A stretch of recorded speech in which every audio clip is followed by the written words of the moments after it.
The Spin-off Podcast Network. Meditation. Boring. It's not everyone's herbal cup of tea. That's why we created GivenWell, a workplace wellbeing platform that lets everyone choose activities that work for them. Therapy, massage, gym memberships, financial coaching, yoga, golf, or if you were actually enjoying the start of this ad, meditation. It's workplace wellbeing that works for everyone. givenwell.com. This is Kiwi is back for a brand new season with more inspiring kōrero from special guests including rugby player, father and role model TJ Perenara. My family bring me joy. Rugby brings me joy too, but it's not the same joy as my family brings me. And global dancer and choreographer Kirsten Dodgen. For some reason, people think I'm very intimidating. Listen to the new season of This is Kiwi, brought to you by the Spin-off Podcast Network in collaboration with KiwiBank. Available now wherever you get your podcasts. And I thought wow, okay, this is my brain kind of just did I don't know what it did, but it Did a it horseshoe. broke. Yeah. Yeah. Twisted up on itself.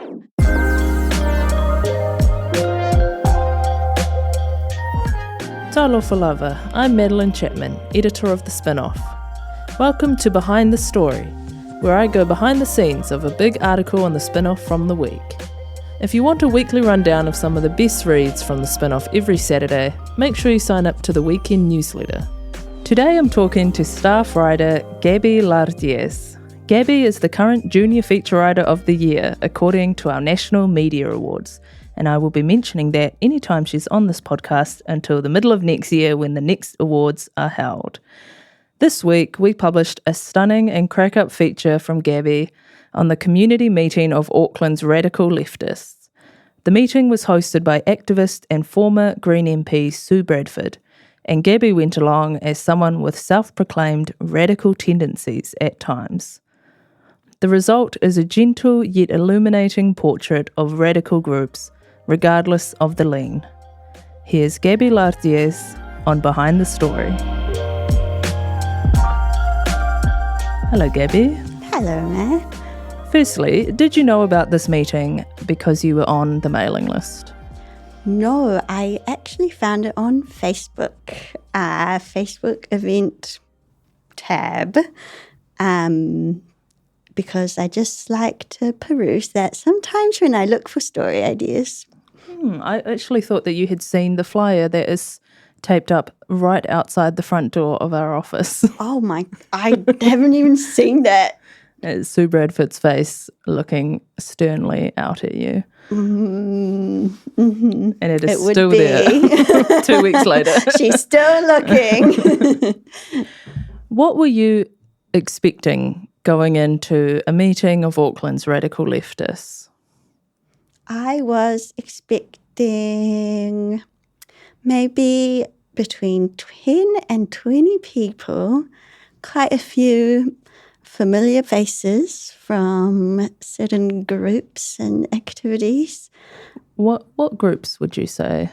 Oof. There's been so many that come and go. I want to say Marxist university groups and that communist group that used to be everywhere all the time with their flags flying high. Always in the quad. Maybe groups like socialist groups as well, tenants union type people, the Auckland anarchist group. They're all out there. They all kind of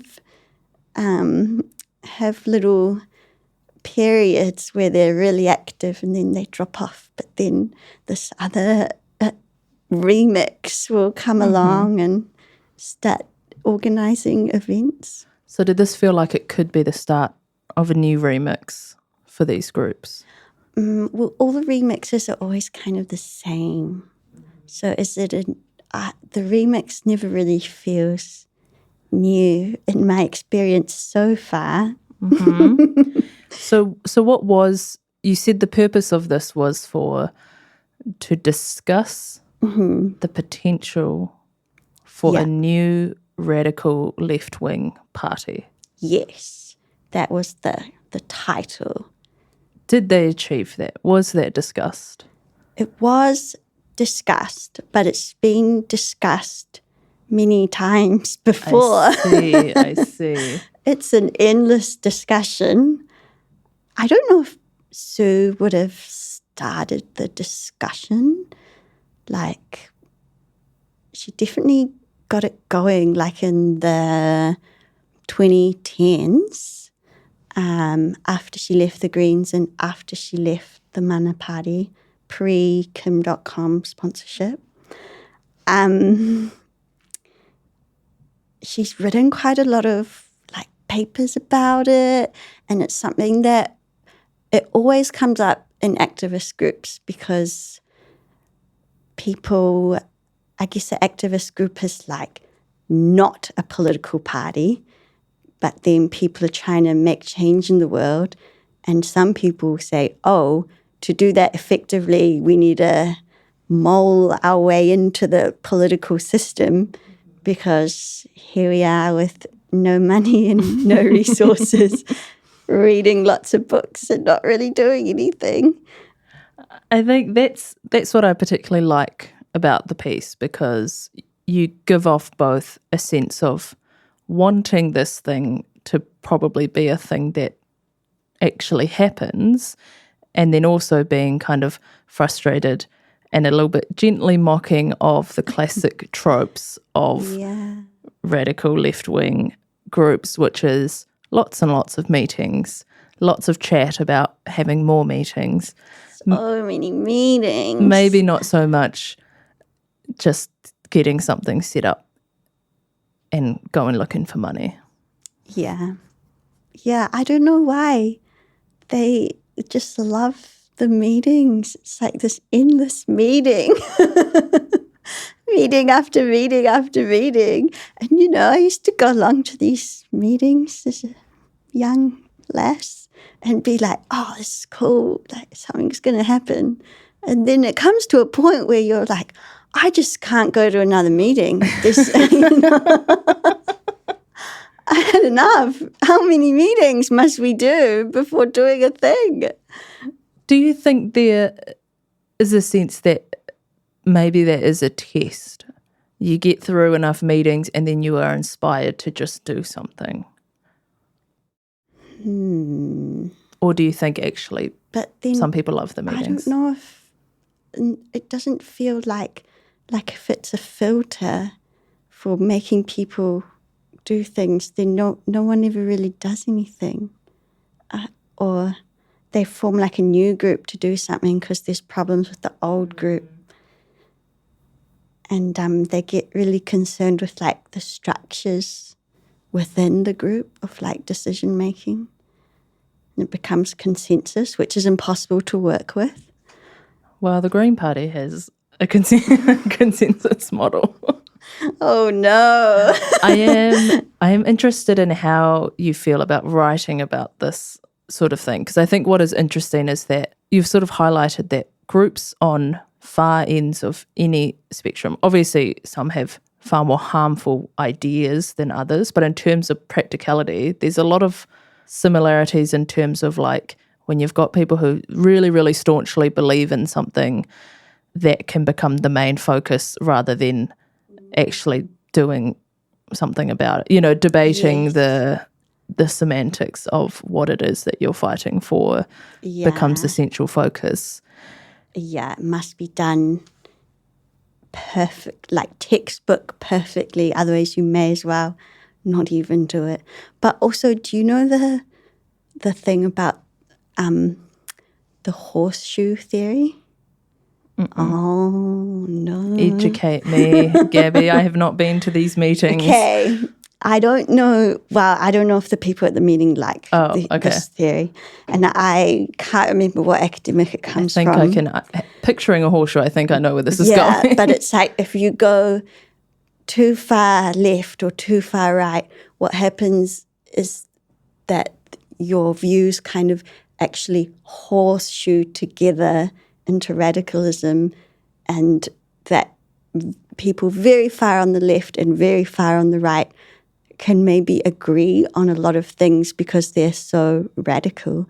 So, for example, once I was talking to a very left prison abolitionist, and you think like, oh yeah, cool, like prisons are a pretty nasty institution, don't do the greatest things to people, don't really work. Prisons are bad. I'm on board with that. But then you like keep asking more questions, and you sort of think, oh, what about the people who like are harmful to society, no matter like, because I don't know, they can't be like reintegrated into society because they might harm other people. Like, what do you do with those people? And then a prison, or this particular prison abolitionist said, well, if you put them in a mental health clinic and it's not their will to be there, that's basically a prison, so you can't do that because then that just becomes a prison. So what you have to do is the death penalty. Oh. Yeah. And I was like, wow. Yeah. So that's when I encountered the horseshoe. Yeah. Is when a very left person was like, yes, in extreme cases, I would prefer the death penalty over a prison. And I thought like, wow, okay, this is my brain kind of just did like I don't know what it did, but it broke. Yeah. Like twisted up on itself. So, yeah. Yes, there was a time where I would have just thought that, I kind of am left-leaning, so I would have thought that I would agree with the radical left on a lot of things, and then you find out that actually there's a line that they cross. Well, I'm quite interested then in how you approach this story, because it can be, I have found personally that the hardest stories for me to write are things where I overall am on the side of or empathize with or feel a connection to, which is most often for me like Pacific stories or Pacific issues. And it can be really hard to then criticize or, turn a sort of cynical eye because you feel like, oh, you're almost like airing dirty laundry or something. Yeah. How did you feel about writing this piece, kind of wanting to be honest about it, but also being very aware that, these are people that you do on lots of things agree with and I assume think are perfectly fine, decent people? Yeah, and you want them to start that radical left party. You do feel like a little bit of a traitor, and I felt a bit squirmish, especially when I got out my recorder and turned it on, and it beeps when you turn it on, like beep. Everyone kind of know, a few people know who you are, and you're like, oh, they know I'm writing about this, and then that means maybe they'll go and read it, and it might not be that nice. But I've been telling myself that any media is good media. So even if you're a little bit mean and cynical, it still kind of gets their message out there. Well, I think it also came at a very good time because you wrote this is purely coincidental, and just a week earlier, Lyric, who's another staff writer, went along to a quite intense, radical, anti-cycleway Westmere group. And it's interesting because you read her one, and like I read it going, overall I think cycleways are a good thing, and this is kind of wild to be caring about it this much in opposition. Yeah. And I read that and went, oh, this is very funny. This is like a meeting where they seem very annoyed about stuff, but clearly nothing's going to happen, and then the meeting ends and it's just kind of, that was it. What a waste of time. And then you sort of go the other way, where I'm assuming most people at your meeting would have been very pro-cycleway. Oh, definitely. All of that. But kind of the same, it's like same outcome. Everyone sort of everyone is the same in the end. And I think it's quite good to see both and go, oh, that's right. Often it is just the small details that are different, but the actual like how humans come together and work together or not work together most of the time is pretty consistent across the political spectrum. Yeah, and maybe just choosing an alliance is you just want to belong and like hang out with people, talk about your opinions, be validated. Yeah, hang out with people who agree with you. Yeah. And not anyone else, though. Yeah, no one else. But then you go, oh, how will we get them to vote for us if we make this possible party? We will have to go beyond this room. Well, I guess to close out then, after going to this meeting and having gone to many meetings in the past in a different capacity, how confident, percentage-wise, are you that we will see a radical left party before the 2026 election? I would say that sadly there's 0%. I thought you were going to say like 10 at least. Give them 1%. Yeah, think about it. It's the same question's been asked for at least a decade. Yeah, but it keeps being only asked 2.5 years. until somebody stands up and decides to do it. Which is not going to be you now that you're a brave and cynical journalist. No, I'm so brave that I would never. Actually, before we go, did you get any feedback from anyone at the meeting? I did actually. I got an email to let me know that, yes, the UFO-shaped thing was the microphone for the Zoom for the live stream. And then I also got an Instagram message, which I didn't read for 24 hours because I thought it was going to be angry at me for being mean. Then I opened it up just before this because I thought, wow, this might be something that I have to confess in the podcast. And it was actually, thanks for covering our event. And we have another rally next week if you want to cover that too. So look, all right, all press is good press. They loved it. Well, on that note, thank you for being on Behind the Story, Gabi. You can read all of Gabi's work, including this one on the Auckland Radical Leftists at thespinoff.co.nz. I'll be back next week with another spin-off writer and another spin-off yarn.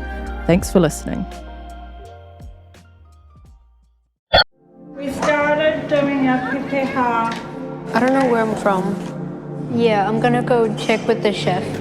Takeout Kids, a coming-of-age documentary series, returns for Season 2. From a Thai restaurant to a dairy to a nail salon, 5 young people balance school and relationships while growing up in their families' shops. Are you working tomorrow? I go to school. Watch Takeout Kids on The Spin-Off today, made with the support of New Zealand On Air. The Spin-Off Podcast Network.